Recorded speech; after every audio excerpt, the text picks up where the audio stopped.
Hola a todos. Hoy es viernes, 15 de mayo de 2026, y estamos aquí con dos amigos, dos grandes amigos, Larry Johnson y el coronel Wilkerson. Bienvenidos de nuevo. Oye, aclara de una vez la maldita historia. Somos como tus segundos padres, ¿vale? Te hemos adoptado con gusto. Lorenzo y Lorenzo.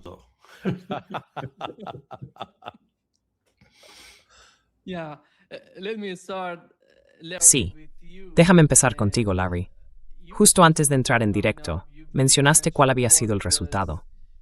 Te estaba preguntando, ¿cuál fue el resultado de la reunión de Trump o de esas dos nuevas delegaciones? Mira lo que ha pasado en China. Fíjate en la gente, en las delegaciones. Las dos partes son importantes. Pero ¿cuál fue el resultado? Sabemos que uno de los mayores problemas para Donald Trump ahora mismo es el tema del Estrecho de Hormuz y de Oriente Medio, y que quería hacer algo al respecto. Pero en general, cuando miras la reunión, lo que estaba ocurriendo, ¿cuál fue el resultado para Donald Trump? He got some more frequent flyer miles. Consiguió unas cuantas millas más de viajero frecuente. Ya sabes, tuvo la oportunidad de viajar con un grupo de, oligarcas y luego tenerlos confinados en su avión. Pero más allá de eso, los chinos no vieron esta reunión como algo importante y enviaron varias señales. Todo empezó con el hecho de que unas 8 horas antes de que Trump llegara a la ciudad, las farolas seguían decoradas con las banderas de Tayikistán junto a la bandera china. No se habían molestado en quitarlas y poner una bandera de Estados Unidos.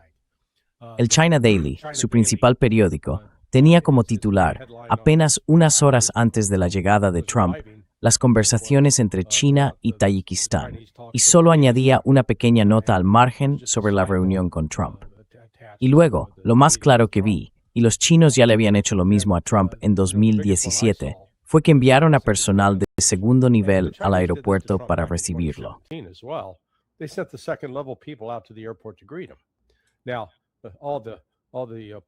Ahora, todos los que defienden a Trump y los partidarios de MAGA siguen diciendo, eso es solo China siguiendo el protocolo. Pues no. Cuando Vladimir Putin llegó, Xi fue al aeropuerto. De hecho, metió a Putin en un Cadillac, un descapotable, y se fueron juntos al centro. Cuando llegó Kim Jong-un de Corea del Norte también, Xi estaba en el aeropuerto. Así que el hecho de que Xi decida que este tipo no es lo bastante importante como para ir a recibirlo al aeropuerto y diga, ya lo veré mañana, manda un mensaje. Recibí una nota suya, porque ya sabes, yo había dicho desde el principio que esto no iba a dar para mucho. Y me respondió, me dijo, tenías razón. Dijo que acababa de hablar con alguien de la Casa Blanca.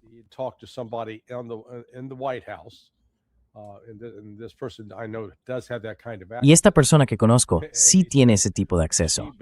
Y me dijo que básicamente ella le dijo a Trump, en relación con las peticiones que hizo sobre Irán, que se olvidara del tema. Así que Trump se fue con unas fotos estupendas. Pudieron ver una arquitectura preciosa. No creo que se quedara dormido ante las cámaras. Así que, desde ese punto de vista, fue todo un éxito. Y de hecho, ya que el coronel Wilkerson tiene mucha más experiencia en esto, en cualquier reunión de alto nivel como esa, ya sabes, las que tenía Colin Powell cuando era secretario de Estado, siempre había un trabajo previo de preparación, lo que llaman el trabajo de los Sherpas. Y por lo que parece, según dijo Chas Freeman, sus fuentes en el Departamento de Estado le contaron que en esta ocasión no hubo absolutamente ningún trabajo de ese tipo.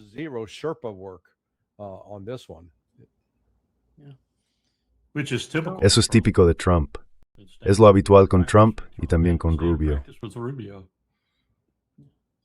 Coronel, esto fue lo que dijo el propio Donald Trump sobre el apoyo de China a Irán.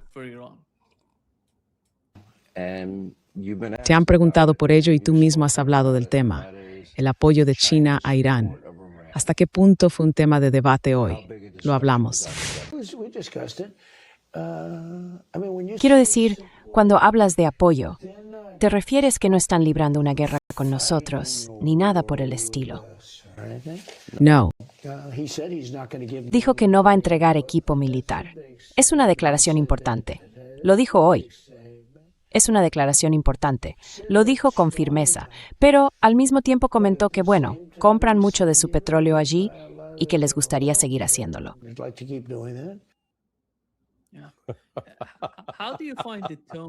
¿Cómo percibe el tono, la forma en que él habla del tema?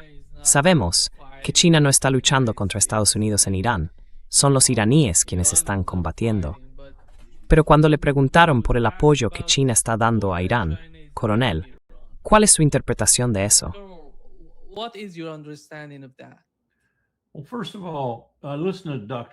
Bueno, para empezar, escuchen al Dr. John Gardner, de la Universidad Johns Hopkins. Últimamente ha ganado algo de notoriedad porque es un experto en narcisismo y en el tipo de trastornos que Trump está mostrando cada vez más. Y lo último que ha dicho es que está mucho peor y que va a empeorar bastante. Y creo que probablemente tenga razón. No tengo formación para afirmarlo con autoridad, pero resulta muy convincente cuando describe lo que este tipo de megalomanía, este tipo de narcisismo, le hace a una persona con el paso del tiempo, sobre todo si durante ese tiempo está sometida a mucha presión.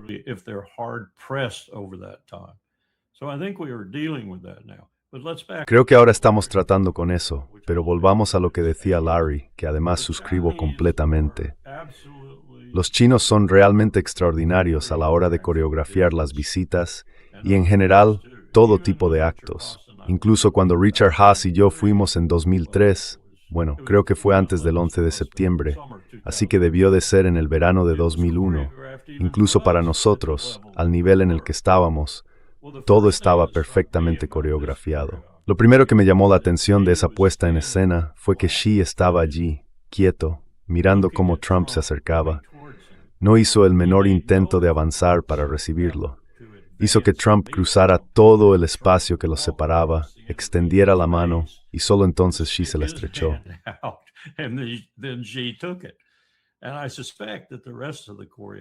Y sospecho que el resto de la coreografía fue más o menos lo mismo que Larry señalaba en el aeropuerto. Por ejemplo, algo que el partido, incluido Marco Rubio, debería haber tomado como una señal.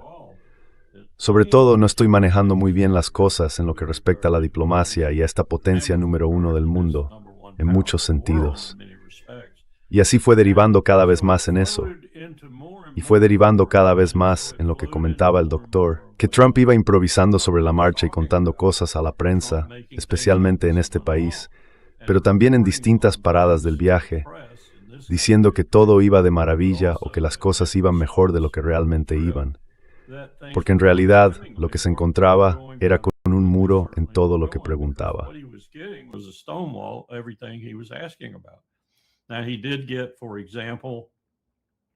Bueno, por ejemplo, me han dicho que el tipo de Cargill consiguió, al menos para él, y eso es otra cosa. Esto no fue una misión diplomática, ni mucho menos, como señaló Larry. No había equipos formados, ni sherpas, ni grupos de trabajo, ni gente preparando el terreno de antemano, ni personas ocupándose de los detalles, por ejemplo, de lo que podría pasar entre Cargill o quien fuera, y los chinos en cuanto a reanudar la compra de soja estadounidense. Y nota al margen, llamé a un amigo mío en Iowa. Él es republicano, dirige el lobby agrícola más importante de Estados Unidos y además es consciente del cambio climático, porque entiende la crisis climática desde la agricultura, desde una perspectiva muy directa.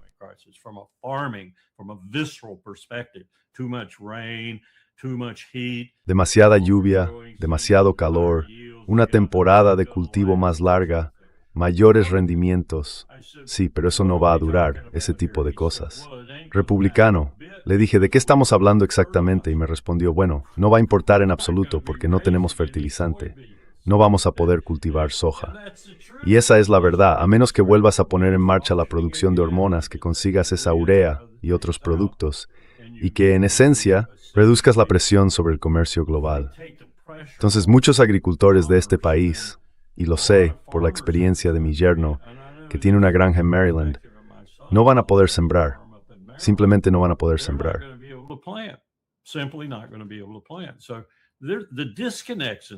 Las contradicciones en todo esto son increíbles. Y lo último que diría, porque hay mucho que decir, es que en realidad no consiguió nada. Y lo único que pensó que iba a conseguir estaba envuelto en una lógica típicamente china en política exterior, muy clara. Si el estrecho de Hormuz estuviera abierto, todos saldríamos ganando. Así que, si quieres ayuda para mantener abierto el estrecho de Hormuz, aquí la tienes. Deja tranquilos a los iraníes, deja que controlen el estrecho, ese tipo de cosas. Donald Trump probablemente ni siquiera lo escuchó, pero creo que fue bastante explícito. Y a partir de ahí todo va cuesta abajo.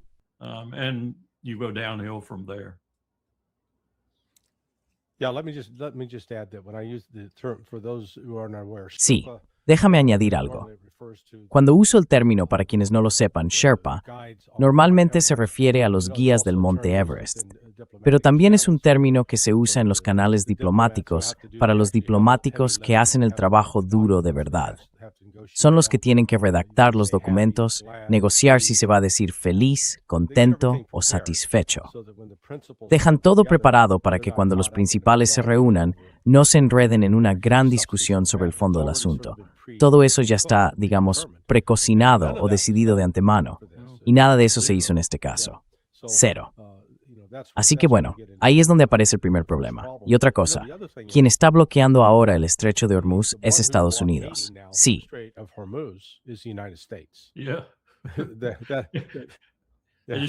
Lo decía en serio. Sí, apartados de medio, comercio volverá a accionar.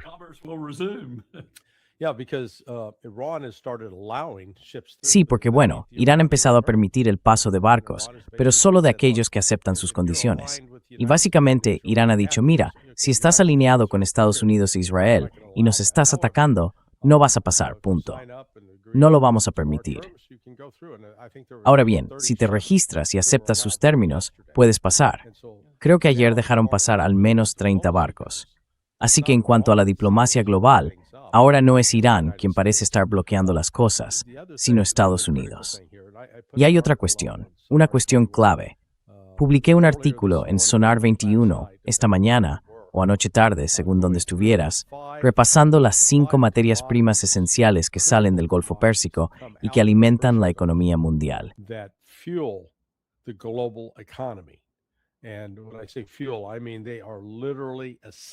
Y cuando digo combustible, quiero decir que son literalmente esenciales. No se puede vivir sin ellos, igual que decía el coronel Wilkerson sobre el fertilizante. El fertilizante que se produce, en parte, viene de la urea y del azufre. Yo no lo sabía.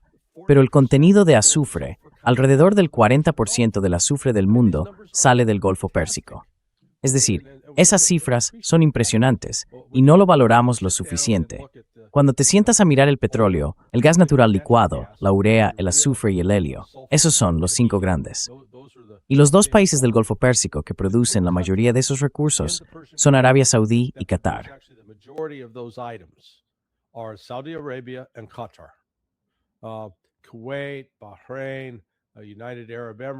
Kuwait, Bahrein, Emiratos Árabes Unidos. Hacen un poco aquí y allá, pero no son los principales actores en eso.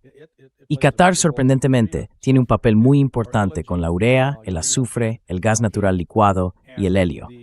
Y la urea y el gas natural licuado quedaron prácticamente destruidos cuando Irán atacó la planta de Ras Laffan. Así que lo que estamos viendo aquí es que incluso si, ya sabes, abrieran el estrecho por arte de magia, el golpe al corazón de la economía global acaba de empezar. Y China lo entiende. Y China está muy bien posicionada para no sufrir como va a sufrir el resto del mundo. Y eso creo, Trump ni siquiera lo imaginaba.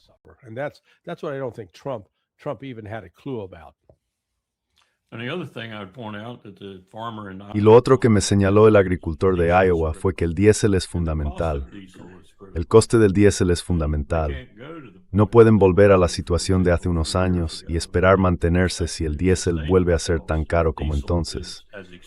Y todo apunta a que podría ser así si no conseguimos abrir este paso.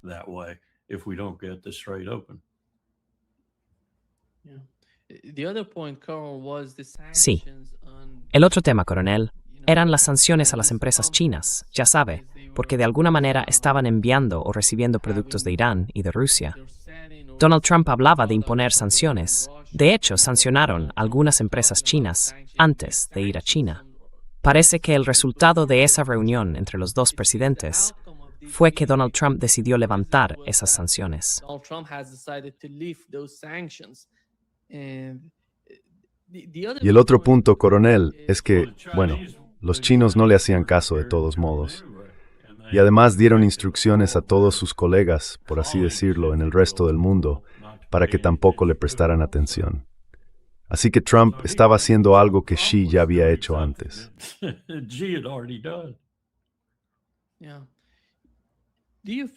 Sí, coronel, ¿cree usted que China, al ver esa reunión, ha cambiado algo? Yo diría que sí, que algo ha cambiado, y de forma total. China hoy, en mi opinión, es un producto de lo que ha visto. Han visto lo que ha pasado en Ucrania, han visto lo que ha ocurrido con el caso de la guerra con Irán, y ahora están pensando en su propia posición. ¿Cómo ve usted la posición de China en este momento? ¿Cómo se definen ellos mismos? Sabemos que el tema más importante para China hoy es Taiwán. Y lo mencionaron, lo hablaron, pero no hemos oído nada al respecto en el resultado en esa declaración de la Casa Blanca sobre Taiwán. Se habló del estrecho de Hormuz y de la desmilitarización del estrecho de Hormuz, pero nada parecido sobre Taiwán. ¿Qué significa eso, en su opinión? ¿Y cómo cree que eso va a cambiar la situación en Taiwán?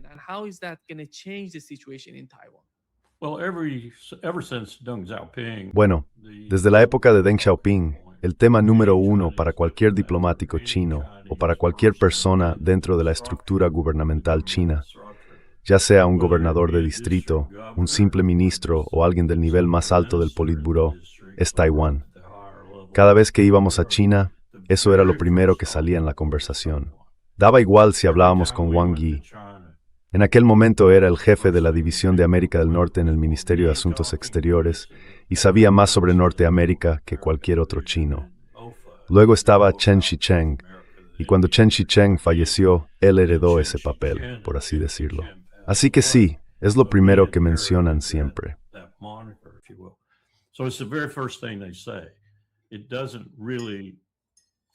No encaja mucho con darle tanta importancia porque para ellos es algo puramente formal. Ahora bien, dicho esto, sospecho que esta vez es un poco más serio porque Xi ve al Politburó, a la estructura militar, que Xi acaba de cambiar de forma importante. Piénsalo un momento. Y tengo información que me indica que todo eso tiene mucho que ver con la carrera armamentística nuclear que está empezando ahora, y con lo que piensan los militares frente a lo que piensan los civiles. Pero eso es otro asunto completamente distinto. Dudo que siquiera hablaran de eso. Lo dudo mucho, porque no hubo, como él mismo dijo, no hubo asesores, no se preparó nada, no se discutieron temas.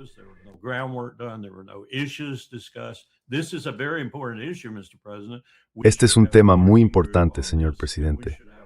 Deberíamos tener un grupo de trabajo sobre esto y deberíamos llevar una posición clara cuando entremos en la reunión. Nada de eso se hizo. Es un asunto clave, pero nada de eso se hizo, al menos que yo haya podido ver. Y ninguno de esos empresarios estaba allí para hablar de armas nucleares, salvo en el sentido de que podrían estar ganando dinero con ellas o haber tenido alguna conversación paralela sobre el tema. Así que lo que estamos viendo en cuanto a la posición de China, que es su pregunta más amplia, la posición de China en su estrategia general, es no hacer nada para impedir el suicidio. No hace falta necesariamente hacer nada para ayudar o fomentarlo.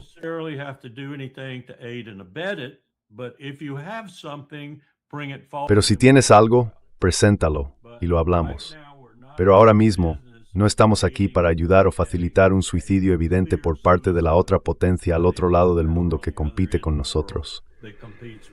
No queremos que ese suicidio se convierta de repente en un elefante moribundo que destroza la hierba. Y puede que nosotros estemos en esa hierba.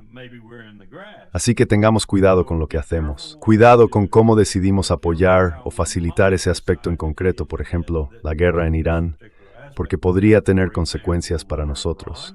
Y la guerra en Irán, desde luego, las tiene, en lo que respecta al petróleo y a otras cuestiones.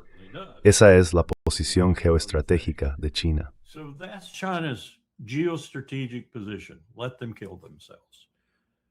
que se destruyan entre ellos. Al mismo tiempo, hay otra gente en la escuela central del partido que da consejos, y normalmente esos consejos llegan hasta el Politburó y tienen cierto impacto. La idea es que no quieres que desaparezcan del todo del mundo, porque te benefician de varias maneras. Tic, tic, tic, tic, tic. Así que, si puedes desarrollar una diplomacia que mantenga esos aspectos del imperio sin desaparecer y que los mantenga en una posición negativa, neutral o incluso a tu favor, hazlo también. Así que él tiene un portafolio muy fino del que puede elegir en cualquier momento en cuanto a las acciones que China tomará frente a Estados Unidos y en general frente a Occidente, que para él significa sobre todo Europa, especialmente Europa Occidental y también Europa del Este.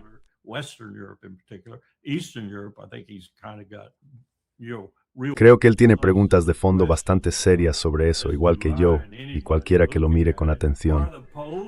¿Van a ser los polacos quienes sustituyan a Alemania? ¿En serio? Eso es justo de lo que está hablando ahora su gobierno. Mandad vuestras tropas a nuestro país. Nosotros tomamos el relevo de Alemania. Bueno, Polonia. ¿Cuáles son los dos países con los que más problemas habéis tenido en los últimos siglos? Moscú y Berlín. Vale, pues quizá no sea una jugada muy inteligente. Así que Xi está un poco desconcertado con eso, pero no lo está con Europa Occidental. Europa Occidental está por distintas razones básicamente en el mismo estado que Estados Unidos.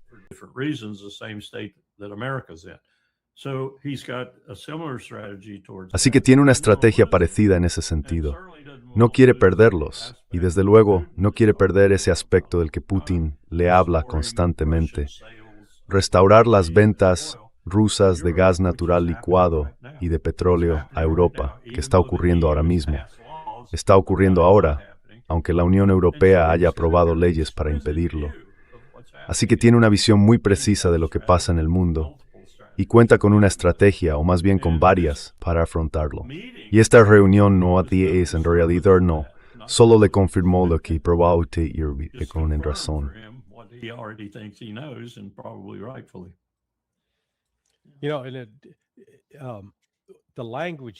Sabes, el lenguaje que usó fue especialmente llamativo.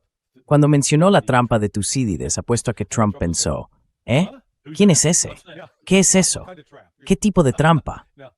Ahora reconozco que tuve que volver a mirarlo. Sí, conocía el término, pero si me hubieras pedido que me levantara y lo definiera, no habría sabido dar una definición en el momento. Así que, o bien estamos viendo a Xi Jinping como uno de los líderes más inteligentes y cultos, con un gran conocimiento de la historia griega antigua, o alguno de sus asesores más astutos le dijo, jefe, usemos esto con Trump, lo va a descolocar. No estoy seguro de cuál de las dos fue, pero fue una de ellas. Y los chinos estaban enviando una señal muy clara de que son la potencia en ascenso. De hecho, creo que, si analizas varios factores, se puede decir que China ya ha superado a Estados Unidos.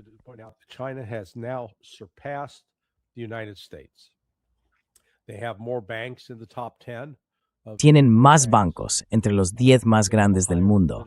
Tienen una tasa de alfabetización más alta que la de Estados Unidos. Y desde luego, una capacidad industrial mucho mayor. Pueden construir más barcos en un solo año de los que nosotros hemos construido en los últimos 60. Han desarrollado misiles hipersónicos, 4, y nosotros ni siquiera hemos desplegado uno. Así que la lista sigue y sigue. Y bueno, creo que ellos también saben, por la historia, que esto es una especie de reemplazo de una potencia hegemónica, el desplazamiento de Estados Unidos como ese país que se percibe a sí mismo como somos los líderes del mundo, los mejores, los más fuertes. Y no, ya no. Es como en Blancanieves, cuando la reina malvada le pregunta al espejo, espejito, espejito, ¿quién es la más bella del reino? Y llega el día en que el espejo le responde, tú no, tu tiempo ha pasado.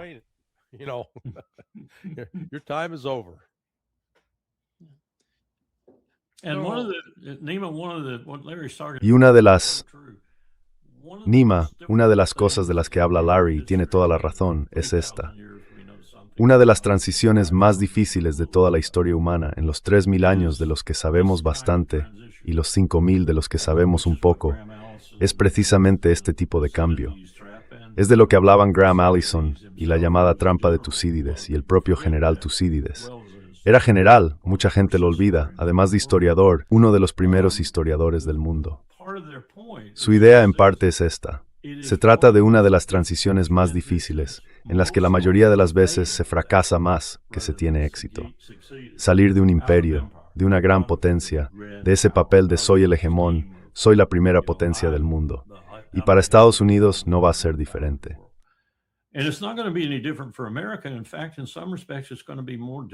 De hecho, en algunos aspectos va a ser más difícil, porque tenemos una increíble capacidad para no ser cohesivos en 50 estados, cada vez con más diferencias de opinión, de visión y de tipo de problemas.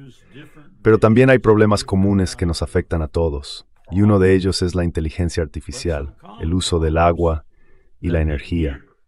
Y me llegan correos, uno tras otro, hablando de los problemas que estamos generando con todo esto.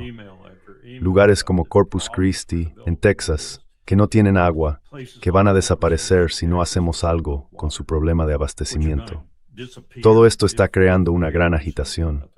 Y si a eso le sumamos que este es un momento extremadamente difícil, quizá uno de los más complicados de la historia humana, para lograr salir con éxito de una etapa de imperio, la situación se vuelve aún más compleja.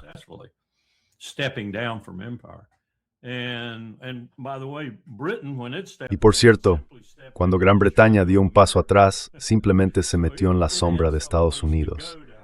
Así que tenía un lugar donde esconderse. Nosotros no tenemos ningún sitio donde escondernos, y existe la posibilidad real de que nuestro país se desmembre. Punto. Y eso es algo muy potente ahora mismo, sobre todo con esta administración, que aprovecharía totalmente esa situación, probablemente para crear su propio tipo de gobierno después. Creo que eso es extremadamente desestabilizador y peligroso, y estamos en un momento de la historia, de nuestra historia en particular, que va a ser difícil de manejar. Y Xi lo sabe. Xi lo sabe. No quiere que sea catastrófico, pero sí quiere que avance a su ritmo.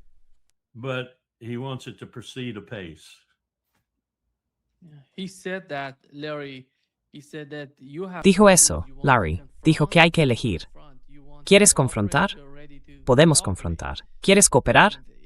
Estamos dispuestos a cooperar. Y creo que ese es uno de los principales mensajes de China. Sabemos que el ministro de Asuntos Exteriores de Irán fue a China antes de esta reunión entre Donald Trump y Xi. Y el próximo miércoles, el presidente ruso, Vladimir Putin, irá a China para hablar con él.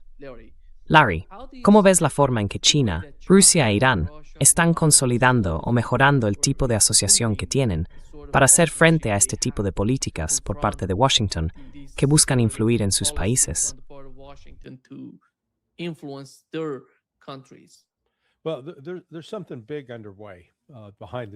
Bueno, hay algo importante en marcha entre bastidores que no se ha hecho público.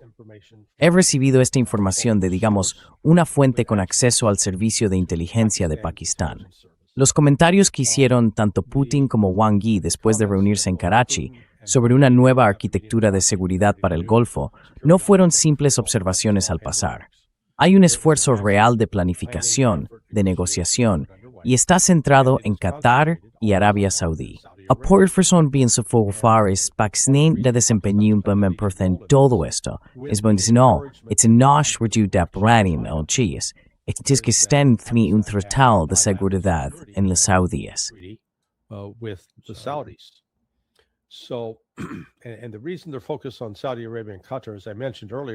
Y la razón por la que se centran en Arabia Saudí y en Qatar, como mencioné antes, es que esos dos países producen helio, azufre, urea y gas natural licuado.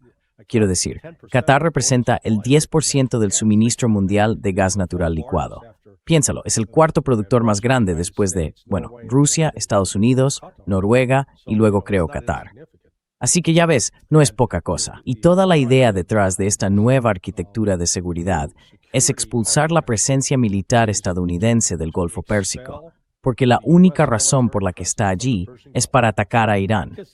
Así que se trata de sacarla de allí, para crear un incentivo que lleve tanto a los saudíes como a los qataríes a distanciarse de Estados Unidos.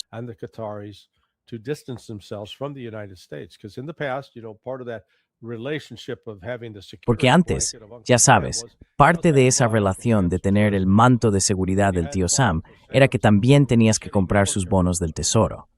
Y además tenías que comprar su, digamos, pésimo equipo militar.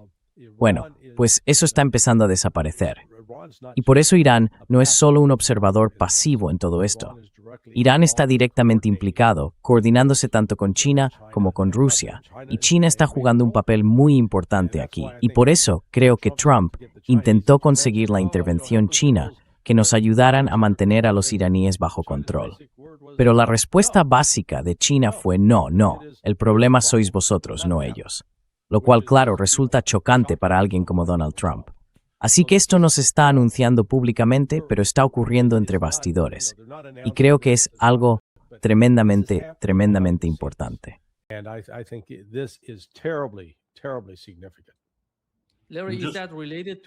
Larry, ¿tiene eso que ver con las noticias que salieron sobre un pacto de no agresión entre, ya sabes, porque se está hablando de un nuevo pacto entre Irán y los Estados Árabes? Sí, básicamente Arabia Saudí y Qatar. Ah, sí, un pacto de no agresión.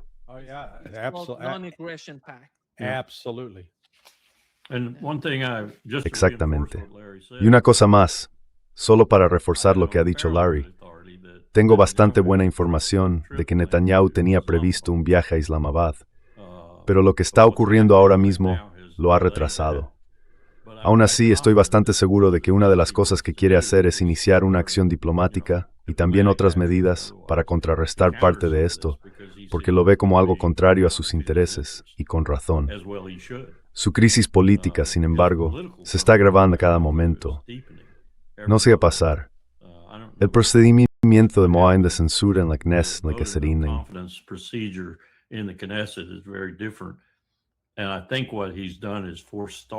Y creo que lo que ha hecho es evitar una moción de censura precipitada, simplemente convocando una más amplia, que además la sitúa casi en el momento en que habría elecciones de todos modos.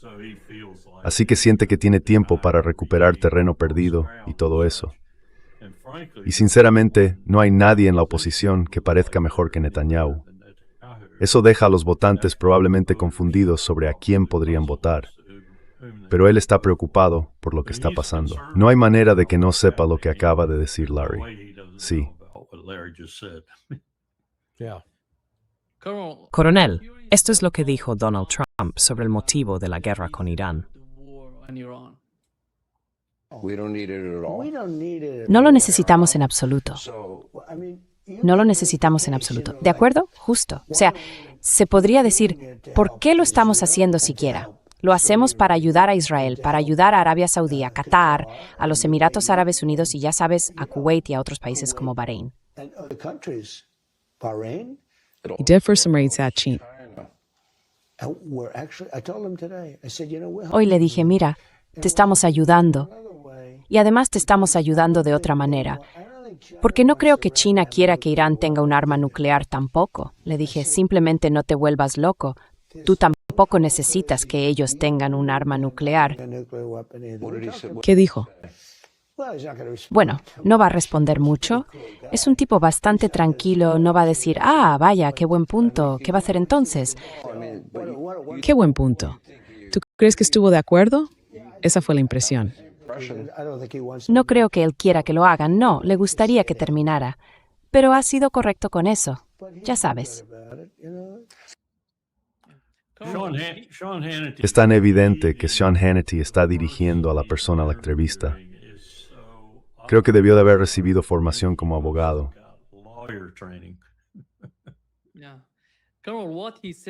Sí, coronel, lo que él dijo sobre las razones de la guerra tiene que ver con Israel, Arabia Saudí y Qatar. Yo no veo que eso esté ocurriendo en Arabia Saudí ni en Qatar. Ellos no ven que esta guerra les beneficie en absoluto, en ningún sentido. Más bien todo lo contrario. Ven cómo esta guerra les está afectando, cómo está destruyendo sus países, su economía.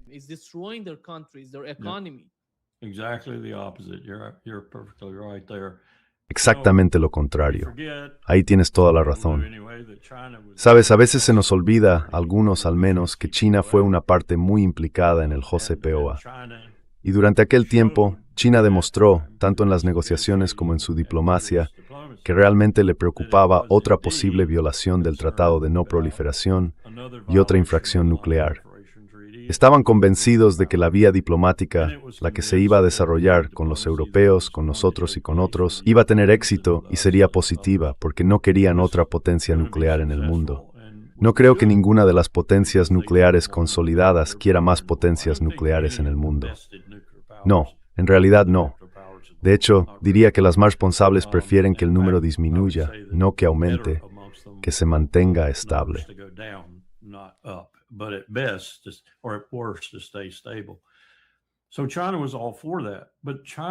China estaba totalmente a favor de eso. Pero China ha visto en qué se ha convertido todo eso, sobre todo con Donald Trump y también con Joe Biden. No puedo dejarlo fuera de esto. Desde aquel acuerdo nuclear, el JCPOA, Biden fue un enemigo del JCPOA, porque Blinken y Sullivan, sus hombres de confianza cuando era vicepresidente, también lo eran. No se atrevieron a dejar que Obama tuviera nada que ver con ello, pero lo eran, y mostraron su verdadera cara en cuanto salieron, igual que hicieron con Cuba. Se había logrado un acercamiento, se estaban desarrollando relaciones positivas, y lo destruyeron. Lo mataron en la cuna.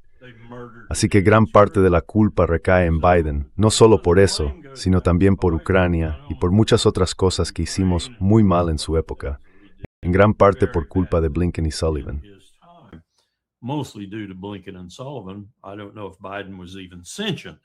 No sé si Biden estaba siquiera consciente en ese momento. Así que ahora tenemos una situación en la que China ha cambiado por completo por lo que hemos hecho. No estoy diciendo que estén a favor de que Irán consiga un arma nuclear. No lo creo. Como ya dije, en general no están a favor de eso. Pero han cambiado porque les hemos obligado a cambiar. Y este es uno de esos asuntos de los que hablaba, sobre los que Xi ha dicho a su gente que preste mucha atención. Porque si hay algo que Estados Unidos está haciendo que perturba su avance hacia el liderazgo, quieren hacer algo al respecto. Y ahí es donde está ahora, y está haciendo todo lo que puede para responder.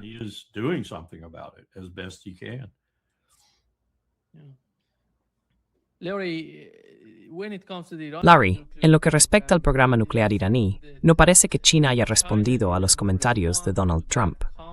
Pero sabemos que Irán no quiere armas nucleares. No es nada nuevo decir, condenemos a Irán por intentar conseguir armas nucleares. No las quieren. Por eso estaban negociando con Estados Unidos antes de que empezara esta guerra.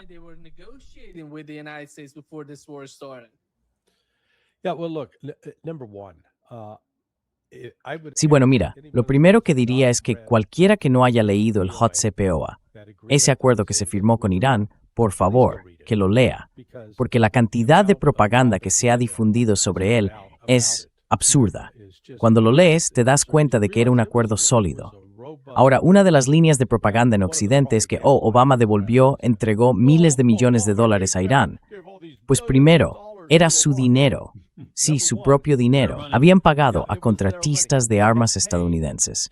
Esto fue cuando el Shah todavía estaba en el poder. Irán había comprado armas que debían entregarse al país. Y luego, cuando el Shah cayó, Estados Unidos dijo, pues nos quedamos con el maldito dinero.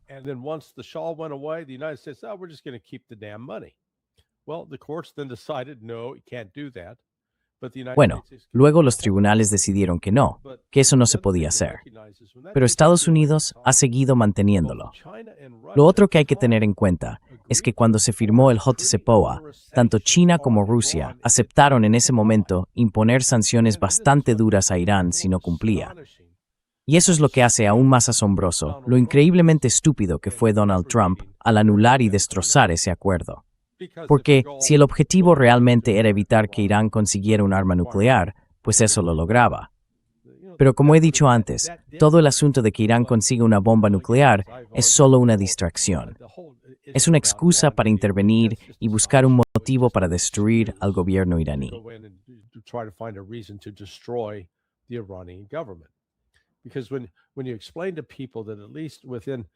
Porque cuando le explicas a la gente que al menos dentro de la teología chií, y los chiíes son muy coherentes en esto, matar a no combatientes es un pecado.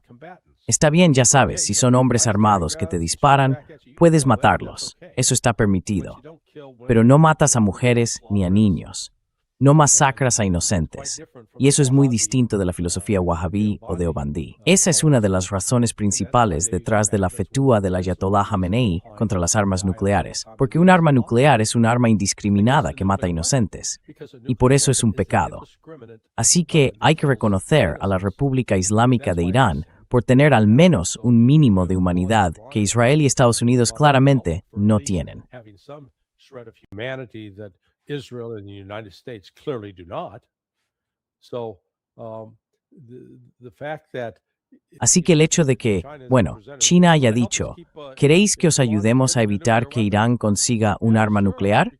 Claro, por supuesto, porque no están intentando conseguir una.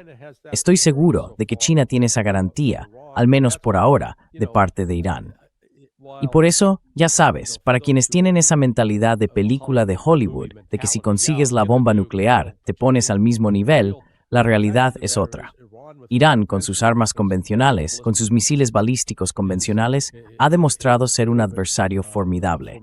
Ha derrotado a una superpotencia mundial y a uno de los ejércitos más importantes, si no el más poderoso, de Oriente Medio. Irán los detuvo, y el resto del mundo lo está viendo y diciendo, vaya, ¿qué te parece? A lo mejor Occidente no es tan fuerte como pensábamos.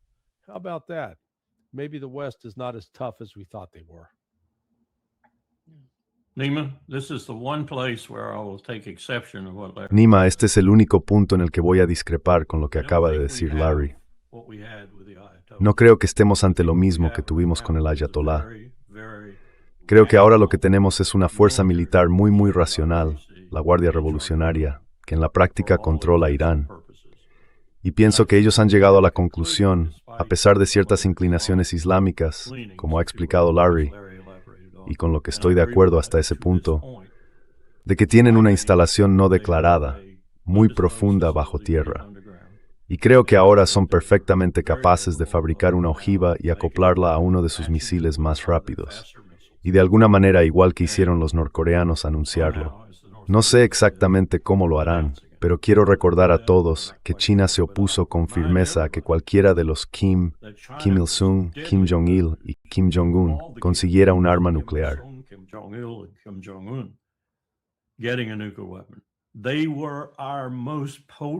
Eran nuestro aliado más fuerte y Rusia estaba justo detrás de ellos en aquel momento. Me atrevería a decir que ya no lo son, al menos en lo que se refiere a intentar convencer a Pyongyang de que renuncie a un arma nuclear. En muchos aspectos eran más influyentes que nosotros, y por eso organizábamos continuamente las conversaciones a 6 bandas en Pekín. Bueno, por esa y por otras razones. Creo que todo eso se ha venido abajo ya. Y también se ha roto con China y con Rusia en lo que respecta a que Irán se convierta en una potencia nuclear. Porque ellos entienden, creo yo, que en el fondo la única razón por la que Irán querría eso es como elemento disuasorio. No quieren usarlo contra nadie, pero sí quieren tener una forma de disuasión.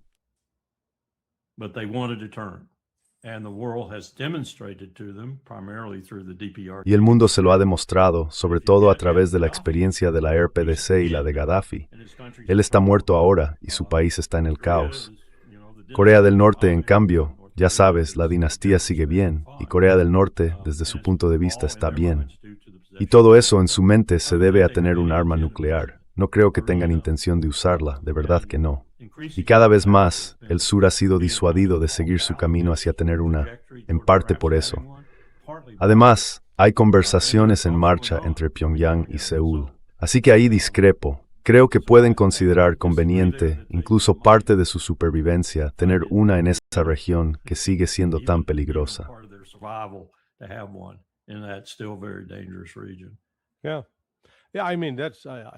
Sí, quiero decir, no es que esté necesariamente en desacuerdo con el coronel, porque se puede hacer un argumento muy lógico para explicar por qué ahora dicen, oye, mira, hemos intentado hacerlo al estilo occidental y ellos siguen traicionándonos una y otra vez. Así que la única forma de garantizar nuestra seguridad es construir lo nuestro y dejarles claro que podemos hacerlo. Pero de nuevo, vuelvo al tema nuclear. Yo lo llamo una cortina de humo, porque supongamos que el asunto nuclear se deja fuera. Occidente sigue queriendo destruir la República Islámica. Así que da igual lo que haga Irán. Porque recordemos que cuando apoyábamos a Saddam entre 1980 y 1988, en toda aquella guerra contra Irán, Irán no estaba buscando una bomba nuclear entonces. Y la cuestión nuclear no tenía nada que ver con aquello. Lo que se rechaza es el propio concepto de una república islámica.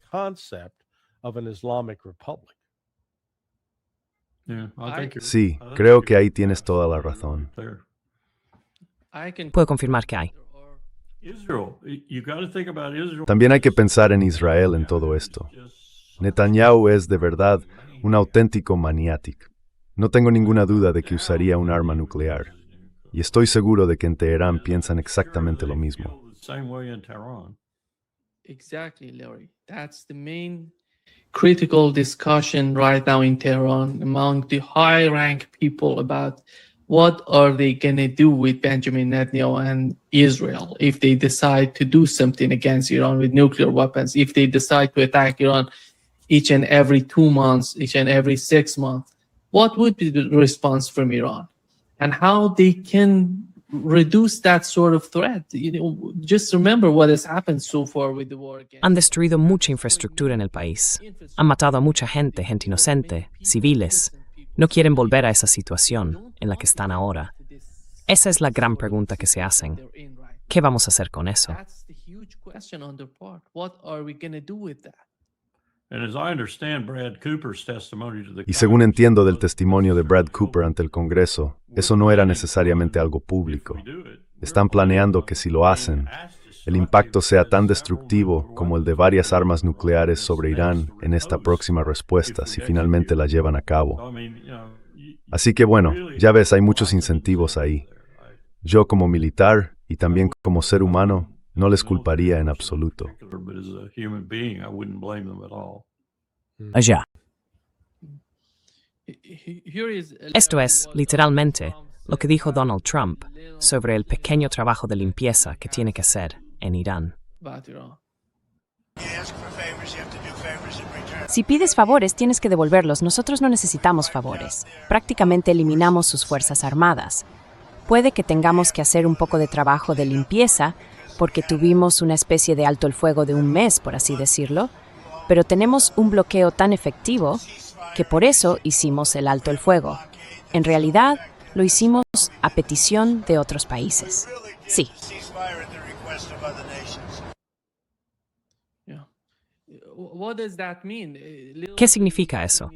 Literalmente, en Irán dicen que ahora mismo no hay ninguna diferencia entre el presidente de Estados Unidos y Benjamin Netanyahu, el primer ministro de Israel. Exacto.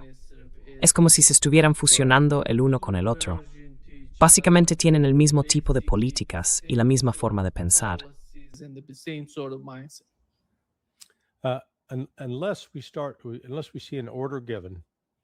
A menos que veamos una orden emitida en todo el CENTCOM para empezar a retirar los recursos del teatro de operaciones, te aseguro que Estados Unidos volverá a atacar a Irán. Y esta próxima vez, mientras Trump, otra vez, en su delirio, dice, «Oh, hemos destruido su capacidad militar». Bueno, si es así, ¿por qué el estrecho de Hormuz sigue cerrado? Si de verdad la has destruido, si todos los barcos están en el fondo del mar, ¿con qué van a responder entonces? Y ya sabes, Trump, en una de sus publicaciones recientes en redes sociales, acusó de traidor y de cometer traición a cualquiera que sugiriera que la fuerza de misiles de Irán sigue en gran parte intacta. En fin, cosas totalmente absurdas. Así que ya sabes, Trump va a tener que aprender por las malas. Trump's going to have to learn the hard way. If he authorizes new strikes, which I believe he Si él autoriza nuevos ataques, y creo que lo hará, la represalia iraní será mucho más devastadora para Estados Unidos. Ahora, la gran incógnita aquí es qué van a hacer Qatar y Arabia Saudí, porque este será, como dicen, el momento decisivo.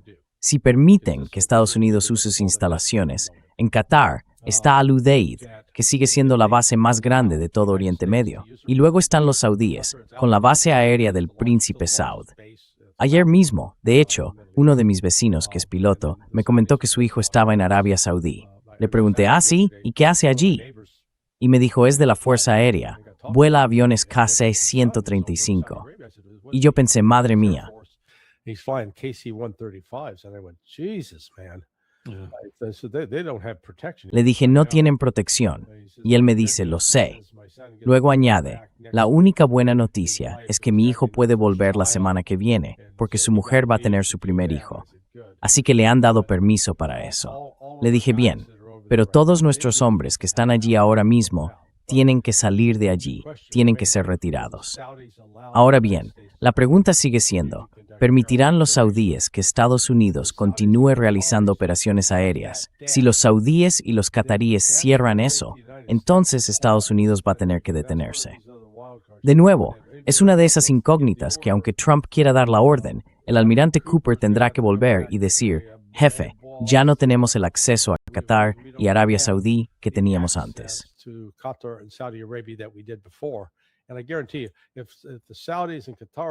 Y te lo garantizo, si los saudíes y los cataríes no están de acuerdo, Kuwait no va a arriesgarse. Dirán algo así como sí, claro. Y de repente, Estados Unidos se encontrará sin las bases necesarias para lanzar los aviones cisterna de reabastecimiento. Y hay que entender que, según creo, los F-35 los están manteniendo más al oeste, en Jordania, en la base aérea Muwafaq al-Salti.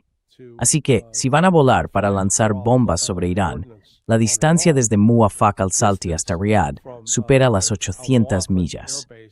El radio de combate de un F-35, por lo que tengo entendido, es de unas 550 millas.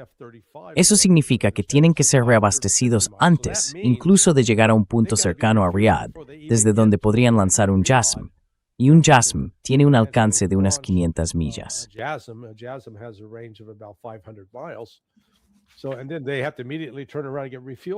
Y luego tienen que darse la vuelta enseguida y volver a repostar.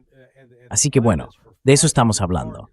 Si vas a por 500 objetivos, si el plan es atacar 500 objetivos, eso significa 500 aviones en el aire, o al menos más de 100 o 200. Y si tienes que hacer el repostaje de 200 aviones, esto se vuelve enormemente complejo, ¿verdad? Ahí es donde, en cierto modo, los saudíes y los cataríes, creo yo, tienen la clave de si Estados Unidos podrá o no reanudar esta ofensiva. Quieren hacerlo, pero luego llegas a los aspectos prácticos, a los detalles logísticos. ¿Tienen realmente la capacidad logística para sostenerlo?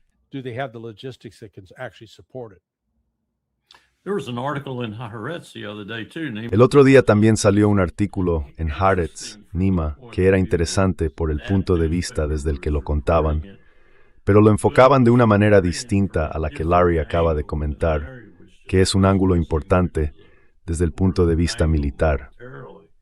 Decían que las fuerzas de defensa y la Fuerza Aérea de Israel están realmente enfadadas con Estados Unidos por todo el espacio que están ocupando en sus bases aéreas.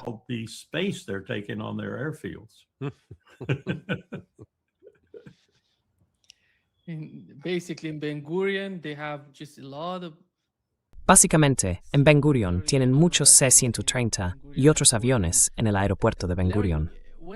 Larry, en cuanto a Arabia Saudí, tenemos un informe de Bloomberg que dice que durante la guerra reciente, la guerra entre Irán y Estados Unidos, el líder de los Emiratos Árabes Unidos, MBZ, Mohammed bin Zayed, llamó personalmente a los líderes de Bahrein, Kuwait, Qatar y Arabia Saudí para proponerles formar una coalición árabe contra Irán, pero todos los países se negaron. Este informe es de Bloomberg.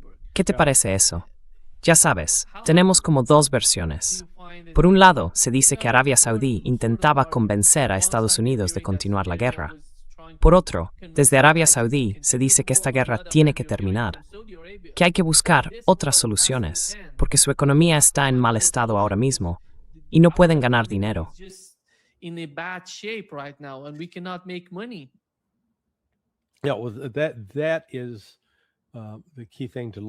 Eso es lo fundamental que hay que observar cuando hablamos de la interrupción del flujo de esas 5 materias primas de las que hablaba antes: el petróleo, el gas natural licuado, la urea, el helio y el azufre.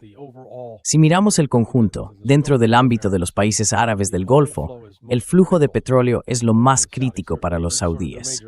Su principal fuente de ingresos viene de la exportación de petróleo y de azufre.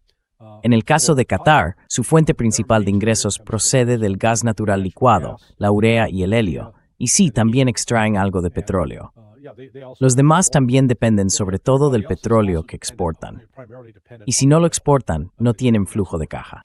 And so it's not getting exported, so they don't have the cash flow.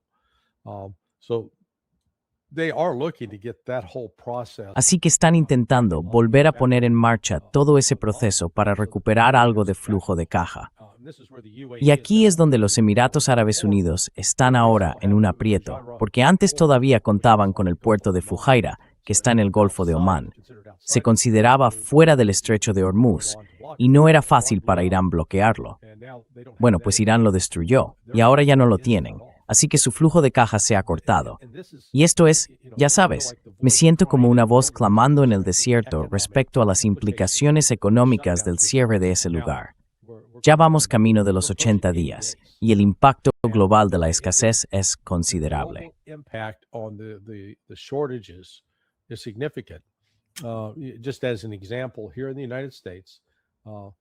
Por poner un ejemplo, aquí en Estados Unidos fueron Shell y Mobil Oil las que informaron a Costco y a Walmart. Es decir, a esas dos grandes cadenas que venden productos a precios reducidos. Les dijeron, todo ese aceite que os damos o que os vendemos, el que ponéis en las estanterías para que la gente haga el cambio de aceite de su coche, ya no lo tenemos.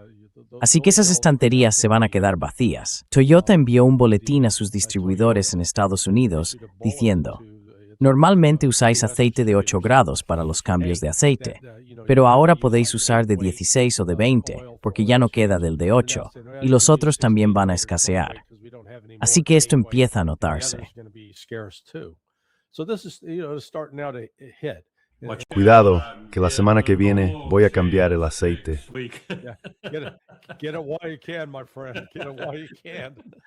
Aprovéchalo mientras puedas, amigo.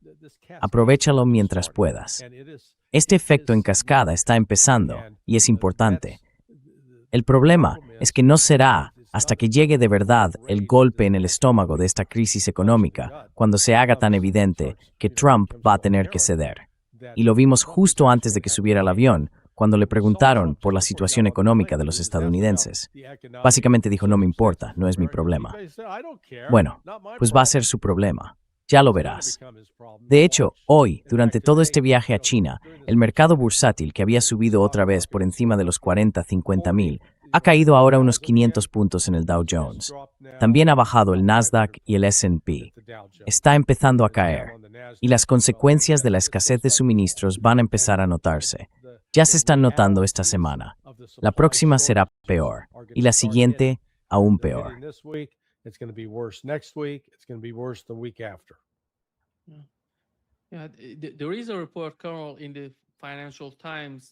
Hay un informe, coronel, en el Financial Times.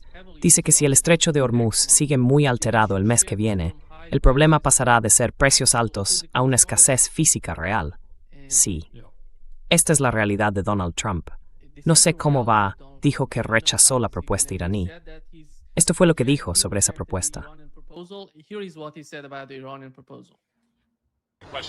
En preguntas sobre el viaje a China, empezando por Irán, ¿han rechazado la última propuesta de Irán o en qué punto está eso ahora? Lo miré y si no me gusta la primera frase, simplemente lo tiro. Te aseguro que él no sabía lo que decía esa primera frase. No tenía ni idea de lo que había ahí. Miente descaradamente todo el tiempo. Volviendo a lo que decía Larry, creo que ya estamos, hoy mismo, en un punto en el que las cosas no están llegando a donde deberían. No hace falta mirar al futuro para que eso ocurra. Ya estamos ahí. Y diría exactamente lo mismo sobre lo que me contó el agricultor de Iowa. Ellos dan por hecho que tanto el gasóleo que necesitan, a un precio asequible como los fertilizantes que usan, son un problema cerrado para ellos. Y están intentando desesperadamente averiguar cómo afrontarlo. Y lo otro que diría sobre eso es que Irán todavía tiene una enorme capacidad con los misiles balísticos que le quedan, y Trump ha puesto a Patel detrás de eso. Ya sabes, los supuestos denunciantes que hablaron con el New York Times sobre ambos temas. El hecho de que aún tienen misiles y que además cuentan con un suministro considerable a lo largo del Golfo Pérsico.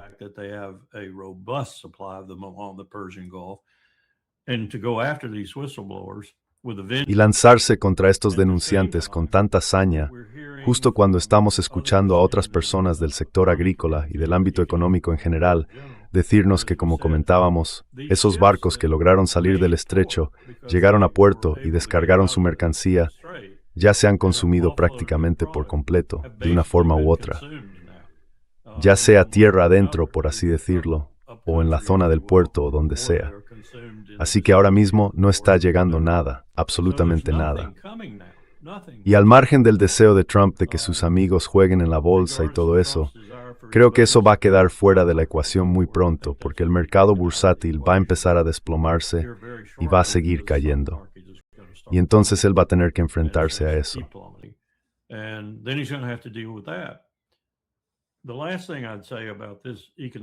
Lo último que diría sobre esta situación económica es que parece que no entendemos algo fundamental.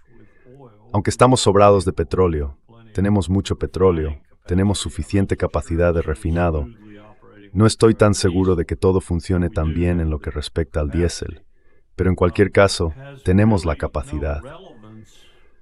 El problema es que eso no tiene mucha relevancia si lo que te está afectando es global.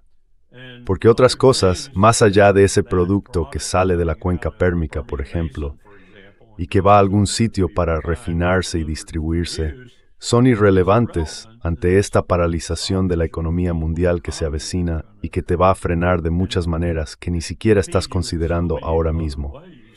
Y no veo a nadie trabajando realmente en esto, ni en el Departamento del Tesoro, ni en ningún otro sitio. Y además hay otras cosas que están empezando a moverse.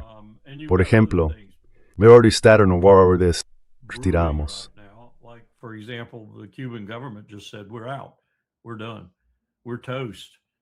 Estamos acabados, estamos perdidos. Si nadie nos ayuda, estamos perdidos. Estamos acabados como sociedad y como país. No creo que dijeran eso si no fuera verdad.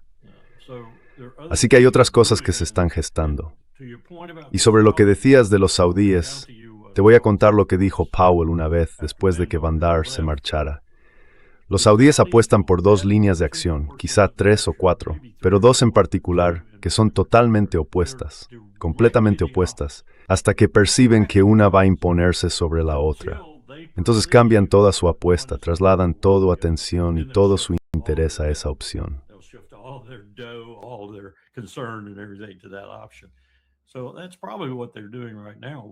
Así que probablemente eso es lo que están haciendo ahora mismo, decidiendo en qué dirección van a ir. Y al final yo diría que Donald Trump no tiene ni idea de eso. Trump actuará sin importar la postura de Arabia Saudí y reforzará el aspecto más negativo de la reacción saudí, negativo para Estados Unidos. Como insinuaba Larry, podría ser algo así como, no estáis usando ni un solo recurso. Y por cierto, tampoco estáis usando Al-Udeid, porque hemos hablado con los cataríes y no os van a dejar utilizarlo. Entonces, ¿qué haces en ese caso si eres Bradley Cooper? Me preocupa que Bradley Cooper se imponga igualmente y ejecute la operación de todos modos. Eugene Brad. Y no sería difícil hacerlo. De verdad, no sería nada difícil. Los saudíes pueden plantarse ahí, poner todas las objeciones del mundo, sacar a su Guardia Nacional y todo lo que quieran. Aún así, nosotros seguiríamos adelante y lo ejecutaríamos. ¿Qué te parece eso si eres un piloto que vuelve a casa y aterriza en un país anfitrión que podría estar dispuesto a dispararte al llegar? Pero vamos, Bradley Cooper no me impresiona en absoluto. Sí. De acuerdo. Larry, ¿qué opinas de la forma en que Benjamin Netanyahu anunció que iba a visitar los Emiratos Árabes Unidos durante la guerra en una especie de reunión secreta con MBZ? Y luego, los Emiratos negaron que esa reunión hubiera tenido lugar. Después, Israel salió diciendo que no fue solo Benjamin Netanyahu, sino también el jefe del Mossad, el jefe del Estado Mayor del Ejército y el director del Shin Bet, que todos estuvieron juntos en esa reunión con MBZ y su equipo.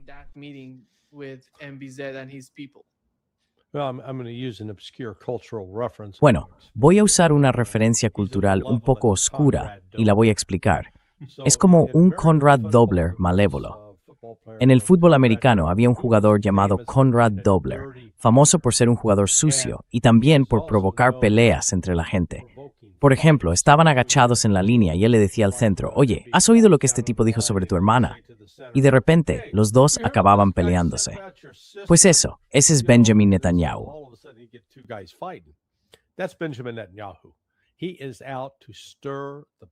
Su intención es agitar las cosas, provocar que otros generen el mayor desorden posible entre los países árabes del Golfo.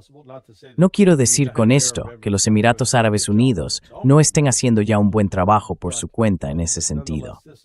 Pero, aún así, esto fue pura malicia deliberada por parte de Bibi, porque se dio cuenta de que están en una situación complicada.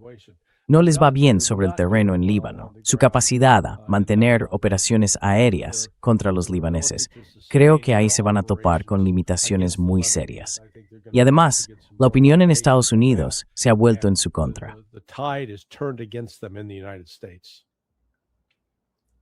Eso no va a funcionar, Drew. Líbano está fastidiando a Hezbollah. No sé si has visto las imágenes que está publicando Hezbollah, pero es increíble la forma en que están atacando cada punto, ¿sabes? Cada punto donde hay fuerzas del IDF, tanques Merkava, baterías. Me refiero a las baterías del sistema de defensa aérea, las fuerzas. Están golpeando todo con esos drones FPV.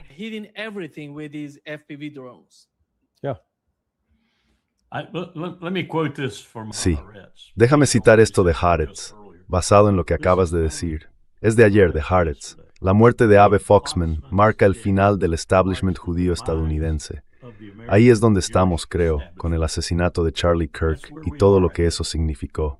Hemos erosionado algo que pensé que probablemente duraría al menos 1 o 2 décadas más, e incluso podría empeorar. Lo hemos erosionado de forma drástica. Ya no tienen la influencia en este país que tuvieron antes. Creo que Tom Massey va a demostrarlo con creces. Pero eso es un gran acontecimiento, un acontecimiento enorme y, en mi opinión, un desarrollo positivo.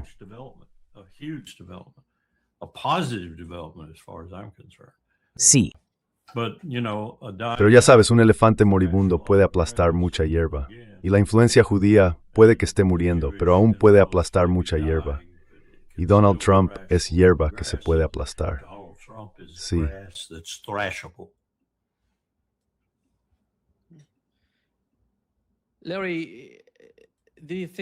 Larry, ¿tú crees que Donald Trump?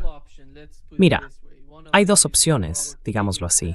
Una es la que mencionó Robert Kagan sobre la situación con la guerra contra Irán.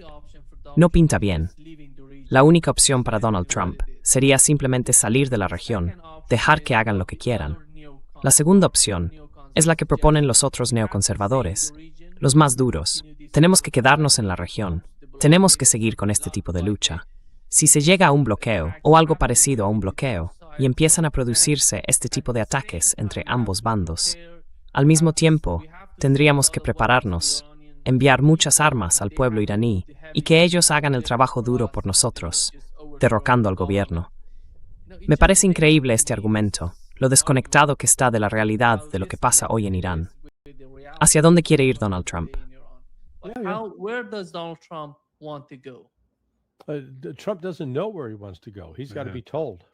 Trump no sabe a dónde quiere ir. Tiene que recibir instrucciones. De verdad, no lo sabe. No tiene un plan de salida. Le han ofrecido varias vías de escape y hasta ahora se ha negado a tomarlas. Y eso sigue siendo porque está muy controlado por el lobby sionista. Por eso creo que está atrapado. Las pocas voces a su alrededor que, según se dice, le han aconsejado no hacerlo, las está ignorando.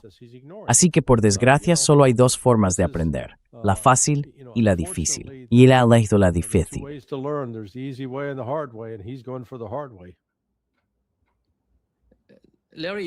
Larry, eso es así. No lo sé. Es oída algo sobre oficina Ilse Gabbard, registrada por la CIA. Sí, es un nuevamiento. No me fui smore. No, eso no era cierto. Coronel Wilkerson, antes de terminar, ¿añadir algo? Estoy ahí sentado dándole vueltas. La misma pregunta que le hice a Larry. ¿Cuál sería el camino a seguir para Donald Trump? ¿La solución que propone Robert Kagan o la del otro partido?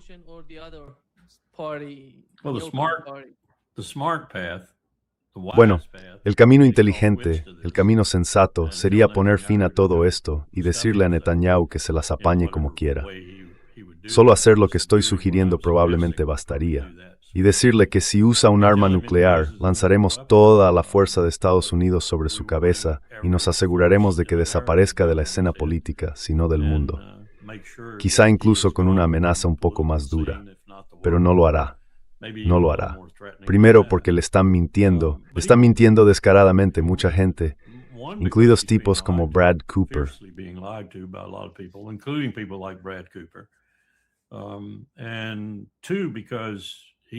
Y segundo, porque no es ese tipo de persona, simplemente no puede hacerlo. Y con eso tenemos que lidiar. Y podría añadir un tercer punto, está demente, y cada vez más. Eso es lo que tenemos ahora mismo. No es un fenómeno que no haya ocurrido antes en la historia. Se pueden señalar muchos momentos, especialmente en el siglo XX, en los que pasó algo parecido. Pero en realidad, no hay nada que podamos hacer, a menos que el pueblo estadounidense estuviera realmente dispuesto a recuperar su república. Y han demostrado una y otra vez que no lo están. Sí, Muchísimas gracias, Carol y Larry, por acompañarnos hoy. Un verdadero placer. sí, claro, solo tenemos buenas noticias para el mundo, ¿verdad? Buenas noticias, buenas noticias. Muy bien, amigo. Nos vemos pronto. Listo, vamos a revertir ese conflicto. Y sí. Vamos a mantenernos al margen de la pelea, sí. No vamos a formar parte de eso. Cuídate. Vale, cuidaos. Adiós a todos. Bye.